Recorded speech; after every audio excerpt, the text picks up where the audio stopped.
ಬೆಳಗಾವಿಯಲ್ಲಿ ಸತೀಶ್ ಜಾರಕಿಹೊಳಿ ತಮ್ಮ ಆಪ್ತ ಶಾಸಕರನ್ನ ಜೊತೆಗೂಡಿ ಸುಮಾರು 20ಕ್ಕೂ ಹೆಚ್ಚು ಶಾಸಕರ ಜೊತೆಗೂಡಿ ನಿನ್ನೆ ಡಿನ್ನರ್ ಮೀಟಿಂಗ್ ಅನ್ನು ಮಾಡಿದ್ದಾರೆ.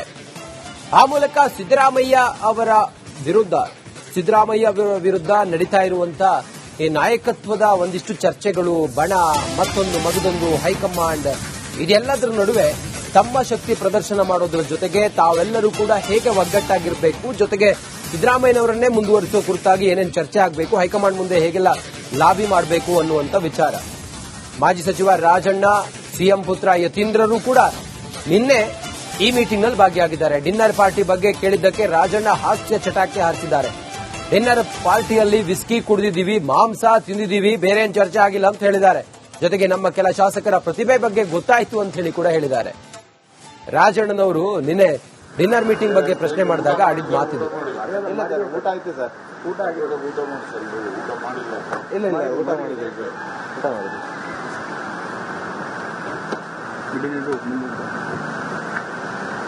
ಎರಡೆರಡು ಪೈಕ್ ಬಿಸಿ ಕುಡಿದಿದ್ದೀವಿ, ಏನಪ್ಪ ಎರಡೆರಡು ಪೀಸ್ ಮಾಂಸ ತಿಂದಿದ್ದೀವಿ, ಎರಡೆರಡು ಸ್ಪೂನ್ ಅನ್ನ ತಿಂದಿದ್ದೀವಿ, ಅಷ್ಟು ಡಿನ್ನರ್ ಮೀಟಿಂಗ್ ಅಷ್ಟೇ, ಬೇರೆ ಏನಿಲ್ಲ.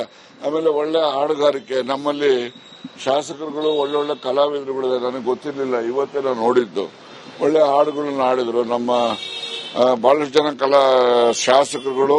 ಉತ್ತಮ ಯಾವುದೇ ಒಂದು ಹೆಚ್ಚು ಪರಿಚಿತ ಇರತಕ್ಕಂಥ ಕಲಾವಿದರುಗಳಿಗಿನ್ನ ಹೆಚ್ಚಿನ ಒಂದು ಕಲಾವಿದರ ಗುಣಗಳನ್ನು ಹೊಂದಿರತಕ್ಕಂಥ ನಮ್ಮಲ್ಲಿ ಶಾಸಕರು ಇದ್ದಾರೆ.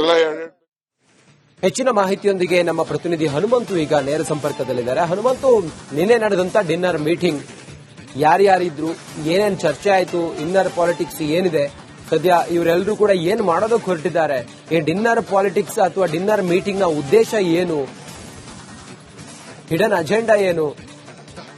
ಹನುಮಂತು.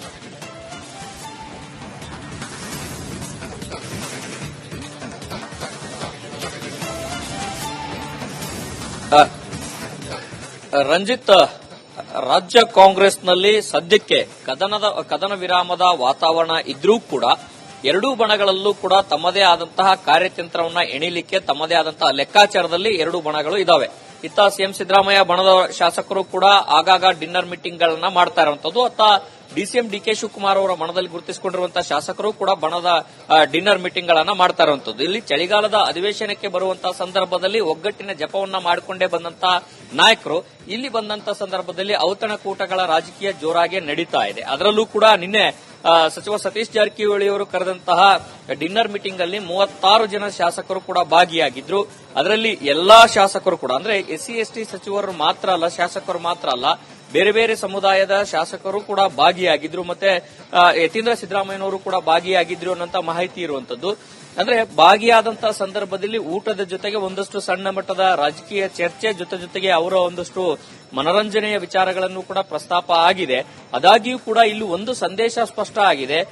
ಡಿಸಿಎಂ ಡಿಕೆ ಶಿವಕುಮಾರ್ ಅವರು ಬಣದವರು ಮಾಡಿದಂತಹ ಡಿನ್ನರ್ಗೆ ಇದು ಟಕ್ಕರ್ ಎನ್ನುವ ರೀತಿಯಲ್ಲಿ ಮಾಡ್ತಾ ಇರುವಂತದ್ದು. ಮತ್ತೊಂದು ಕಡೆಗೆ ಇದೀಗ ಚಳಿಗಾಲದ ಅಧಿವೇಶನದ ಬಳಿಕ ಸಿಎಂ ಸಿದ್ದರಾಮಯ್ಯ ಮತ್ತು ಡಿಸಿಎಂ ಡಿಕೆ ಶಿವಕುಮಾರ್ ಅವರಿಂದ ಹೈಕಮಾಂಡ್ ಇಂದ ಏನಾದರೂ ಕರೆ ಬರಬಹುದು. ಕರೆ ಬಂದಂತಹ ಸಂದರ್ಭದಲ್ಲಿ ಇಬ್ಬರು ಕೂಡ ದೆಹಲಿಗೆ ಹೋಗುವ ಸಾಧ್ಯತೆಗಳು ಹೆಚ್ಚಿರುವಂತಹ ಹಿನ್ನೆಲೆಯಲ್ಲಿ ಈ ಡಿನ್ನರ್ ಮೀಟಿಂಗ್ ಸಾಕಷ್ಟು ಮಹತ್ವವನ್ನು ಪಡೆದುಕೊಂಡಿದೆ. ಮತ್ತೊಂದು ಸುತ್ತಿನ ಡಿನ್ನರ್ ಮೀಟಿಂಗ್ ಕೂಡ ಆಶ್ಚರ್ಯ ಪಡಬೇಕಾಗಿಲ್ಲ. ಅಂದ್ರೆ ಚಳಿಗಾಲದ ಅಧಿವೇಶನದ ಜೊತೆಗೆ ರಾಜಕಾರಣವನ್ನು ಕೂಡ ರಾಜಕೀಯ ನಾಯಕರು ಮರೆತಿಲ್ಲ ಅನ್ನುವಂಥದ್ದು ಇದರಿಂದ ಸ್ಪಷ್ಟ ಆಗುತ್ತೆ. ರಂಜಿತ್. ಓಕೆ, ಥ್ಯಾಂಕ್ ಯು ನಿಮ್ಮೆಲ್ಲ ಮಾಹಿತಿಗಾಗಿ ಹನುಮಂತು.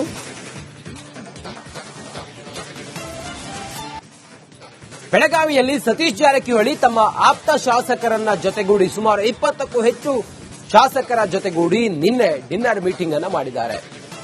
ಆ ಮೂಲಕ ಸಿದ್ದರಾಮಯ್ಯ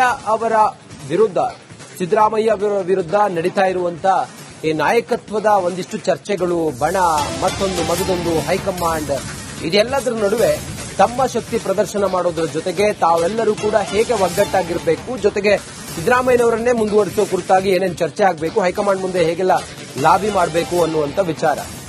ಮಾಜಿ ಸಚಿವ ರಾಜಣ್ಣ, ಸಿಎಂ ಪುತ್ರ ಯತೀಂದ್ರರು ಕೂಡ ನಿನ್ನೆ ಈ ಮೀಟಿಂಗ್ನಲ್ಲಿ ಭಾಗಿಯಾಗಿದ್ದಾರೆ. ಡಿನ್ನರ್ ಪಾರ್ಟಿ ಬಗ್ಗೆ ಕೇಳಿದ್ದಕ್ಕೆ ರಾಜಣ್ಣ ಹಾಸ್ಯ ಚಟಾಕಿ ಹಾರಿಸಿದ್ದಾರೆ. ಡಿನ್ನರ್ ಪಾರ್ಟಿಯಲ್ಲಿ ವಿಸ್ಕಿ ಕುಡಿದಿದ್ದೀವಿ, ಮಾಂಸ ತಿಂದಿದ್ದೀವಿ, ಬೇರೆ ಏನು ಚರ್ಚೆ ಆಗಿಲ್ಲ ಅಂತ ಹೇಳಿದ್ದಾರೆ. ಜೊತೆಗೆ ನಮ್ಮ ಕೆಲ ಶಾಸಕರ ಪ್ರತಿಭೆ ಬಗ್ಗೆ ಗೊತ್ತಾಯಿತು ಅಂತ ಹೇಳಿ ಕೂಡ ಹೇಳಿದ್ದಾರೆ. ರಾಜಣ್ಣನವರು ನಿನ್ನೆ ಡಿನ್ನರ್ ಮೀಟಿಂಗ್ ಬಗ್ಗೆ ಪ್ರಶ್ನೆ ಮಾಡಿದಾಗ ಆಡಿದ ಮಾತಿದೆ. ಊಟ ಆಯ್ತು ಸರ್. ಊಟ ಮಾಡಿಲ್ಲ. ಊಟ ಮಾಡಿದ್ದೀವಿ.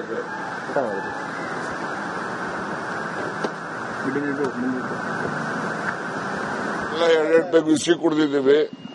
ಏನಪ್ಪ 2 ಪೀಸ್ ಮಾಂಸ ತಿಂದಿದ್ದೀವಿ, 2 ಸ್ಪೂನ್ ಅನ್ನ ತಿಂದಿದ್ದೀವಿ. ಅಷ್ಟು ಡಿನ್ನರ್ ಮೀಟಿಂಗ್ ಅಷ್ಟೇ, ಬೇರೆ ಏನಿಲ್ಲ.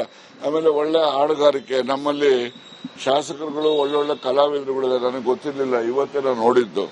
ಒಳ್ಳೆ ಹಾಡುಗಳನ್ನ ಹಾಡಿದ್ರು ನಮ್ಮ ಬಹಳಷ್ಟು ಜನ ಶಾಸಕರುಗಳು. ಉತ್ತಮ ಯಾವುದೇ ಒಂದು ಹೆಚ್ಚು ಪರಿಚಿತ ಇರತಕ್ಕಂಥ ಕಲಾವಿದರುಗಳಿಗಿನ್ನ ಹೆಚ್ಚಿನ ಒಂದು ಕಲಾವಿದರ ಗುಣಗಳನ್ನು ಹೊಂದಿರತಕ್ಕಂಥ ನಮ್ಮಲ್ಲಿ ಶಾಸಕರು ಇದ್ದಾರೆ. ಹೆಚ್ಚಿನ ಮಾಹಿತಿಯೊಂದಿಗೆ ನಮ್ಮ ಪ್ರತಿನಿಧಿ ಹನುಮಂತು ಈಗ ನೇರ ಸಂಪರ್ಕದಲ್ಲಿದ್ದಾರೆ. ಹನುಮಂತು, ನಿನ್ನೆ ನಡೆದಂತ ಡಿನ್ನರ್ ಮೀಟಿಂಗ್ ಯಾರ್ಯಾರಿದ್ರು, ಏನೇನು ಚರ್ಚೆ ಆಯಿತು, ಇನ್ನರ್ ಪಾಲಿಟಿಕ್ಸ್ ಏನಿದೆ, ಸದ್ಯ ಇವರೆಲ್ಲರೂ ಕೂಡ ಏನು ಮಾಡೋದಕ್ಕೆ ಹೊರಟಿದ್ದಾರೆ, ಈ ಡಿನ್ನರ್ ಪಾಲಿಟಿಕ್ಸ್ ಅಥವಾ ಡಿನ್ನರ್ ಮೀಟಿಂಗ್ ನ ಉದ್ದೇಶ ಏನು, ಹಿಡನ್ ಅಜೆಂಡಾ ಏನು? ಹನುಮಂತು.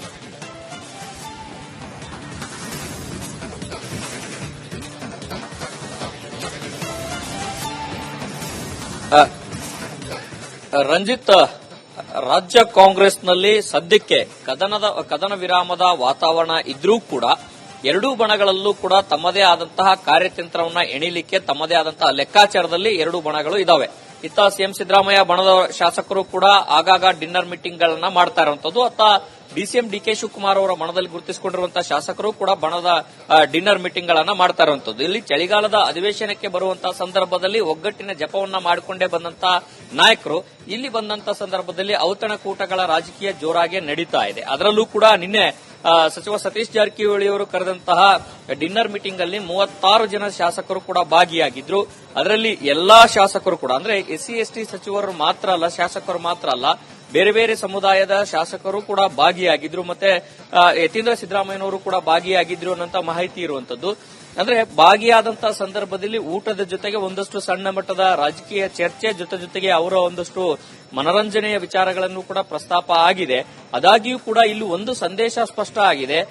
ಡಿಸಿಎಂ ಡಿಕೆ ಶಿವಕುಮಾರ್ ಅವರು ಬಣದವರು ಮಾಡಿದಂತಹ ಡಿನ್ನರ್ಗೆ ಇದು ಟಕ್ಕರ್ ಎನ್ನುವ ರೀತಿಯಲ್ಲಿ ಮಾಡ್ತಾ ಇರುವಂತದ್ದು. ಮತ್ತೊಂದು ಕಡೆಗೆ ಇದೀಗ ಚಳಿಗಾಲದ ಅಧಿವೇಶನದ ಬಳಿಕ ಸಿಎಂ ಸಿದ್ದರಾಮಯ್ಯ ಮತ್ತು ಡಿಸಿಎಂ ಡಿಕೆ ಶಿವಕುಮಾರ್ ಅವರಿಂದ ಹೈಕಮಾಂಡ್ ಇಂದ ಏನಾದರೂ ಕರೆ ಬರಬಹುದು. ಕರೆ ಬಂದಂತಹ ಸಂದರ್ಭದಲ್ಲಿ ಇಬ್ಬರು ಕೂಡ ದೆಹಲಿಗೆ ಹೋಗುವ ಸಾಧ್ಯತೆಗಳು ಹೆಚ್ಚಿರುವಂತಹ ಹಿನ್ನೆಲೆಯಲ್ಲಿ ಈ ಡಿನ್ನರ್ ಮೀಟಿಂಗ್ ಸಾಕಷ್ಟು ಮಹತ್ವವನ್ನು ಪಡೆದುಕೊಂಡಿದೆ. ಮತ್ತೊಂದು ಸುತ್ತಿನ ಡಿನ್ನರ್ ಮೀಟಿಂಗ್ ಕೂಡ ಆಶ್ಚರ್ಯ ಪಡಬೇಕಾಗಿಲ್ಲ. ಅಂದ್ರೆ ಚಳಿಗಾಲದ ಅಧಿವೇಶನದ ಜೊತೆಗೆ ರಾಜಕಾರಣವನ್ನು ಕೂಡ ರಾಜಕೀಯ ನಾಯಕರು ಮರ್ತಿಲ್ಲ ಅನ್ನುವಂಥದ್ದು ಇದರಿಂದ ಸ್ಪಷ್ಟ ಆಗುತ್ತೆ. ರಂಜಿತ್. ಓಕೆ, ಥ್ಯಾಂಕ್ ಯು ನಿಮ್ಮೆಲ್ಲ ಮಾಹಿತಿಗಾಗಿ ಹನುಮಂತು. ಉತ್ತರಾಧಿಕಾರಿ ಮುಂದಿನ